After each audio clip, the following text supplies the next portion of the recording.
Well, first things first, thank you for having us. And our viticulturist and winemaker, Sean Johnson, sends his regards. His 3-year-old daughter is incredibly sick, and so therefore he's incredibly sick. And I'm filling in for him in his place. But let's talk about climate change and wine country as a whole. So we talk about hail, frost, fires, drought, flooding. These are all climatic changes that have happened in the last few years, and the extremities of those are shared not just here in Sonoma County or in Napa County, but globally. We see it around the world. And so many of the things that we talk about in the winery, in the wine industry, is the delicacy of the life cycle of the vine, from dormancy to bud break, to bloom, to berry set, and veraison, and finally to harvest. That delicate balance of the life cycle can really be disrupted with any extremities, either way, hot or cold, that could really produce and damage what we're doing in Napa Valley. And so, some of the things we'll talk about today are what are some of the challenges that we have as a global society in the wine industry, but really talk about what we know best here in wine country in Napa County. Many people assume that the heat index is our number one challenge, when in reality, water tends to be our number one challenge. And so water issues are things that we take a look at, that we really have to focus on a lot. And so what happens with water supply? If we don't have enough water supply, we look at the water levels. The groundwater levels are much lower.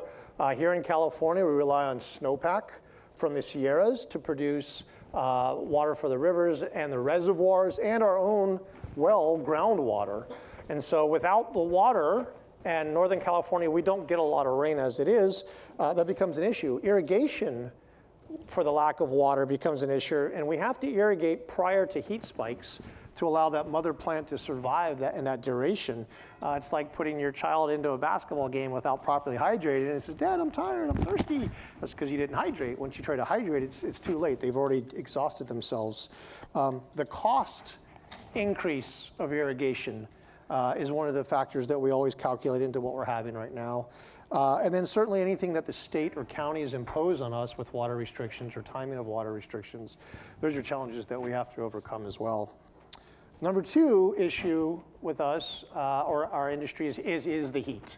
And how do we look at the impacts of sustained heat? And when we talk about heat and sustained heat, for us in Napa County, our diurnal swings, the highs and the lows, can be anywhere from 90 degrees to 95 degrees during the day, and a low of 45 or 50 degrees at night. Hence the vest we wear, because it gets warm and cold and we shed layers. But what is the impact of sustained heat means an X amount of number of days over 100 degrees that's sustained. And what is the impact of that? We've seen an increase of sustained heat index days over the last couple of years. In fact, if you look at studies and reports, many claim that every single year it's been getting hotter and hotter and hotter across the globe. So the impacts for us truly are on the fruit, the dehydration of fruit, when fruit starts to shrink and shrivel and lose volume and water index. The taproot has to go further down into the ground to find its own water source or nutrients. And again, if the groundwater continues to recede, that means that taproot has to go further and further down. Higher Brix levels. So Brix is a function of sugar index in grapes, and sugar translates to alcohol levels. And so the heat also increases or rapidly increases the amount of sugar maturation within the grapes. And so therefore we see the impacts of accelerated sugar indexes during a heat spike. Vines tend to shut down at 105 degrees. And what does that mean? So if the vine and the canopy are open and photosynthesizing and processing sun, at 105 they just stop. And the mother plant decides it's going to protect itself and its grape children and stops photosynthesizing completely. So there's a complete shutdown of the system and of the vineyard once we have this heat temperature and sustained days. Obviously the sustained heat index will shut it down for a longer period of time.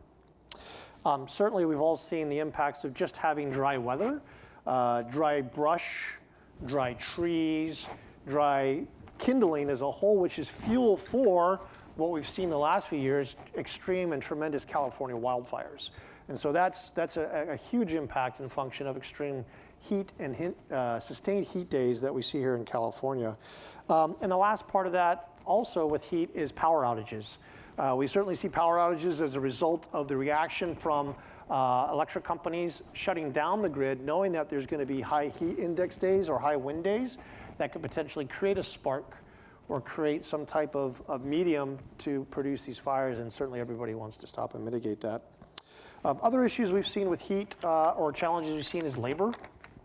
We talk about labor and the effects of climate change on labor. We talk about vineyard workers and the amount of heat they have to work during the day. And so we shift hours so that they work early mornings rather than working afternoons with the height and the peak of the heat season. So, you know, that the concerns over their dehydration or sunburn or exhaustion is critically high. And then it comes back to, again, the impact, the financial impact of costs of cooling or heating, but really cooling, whether it's for employees that are in buildings or for winery production personnel or even the guests that come and visit our property. We want to make sure they're comfortable, so there's an increased cost in cooling. The combination of low water supply, the combination of high heat sustained index days has really contributed to what we call these potentials for California extreme wildfires. And so those are some of the big challenges that we face here in California. We're very fortunate to have worked with the Bettinelli family and consulted with us as far as things that we can do to make those changes. We've started planting a root stock that is drought tolerant and drought resistant. We've chosen grape clones that are also drought tolerant, drought resistant to help us kind of mitigate the water uses. I know I'm out of time, but I'll be really quick if that's okay. A lot of that means less irrigation, less watering for us as well too. Over time, the water cost for us and usage goes down.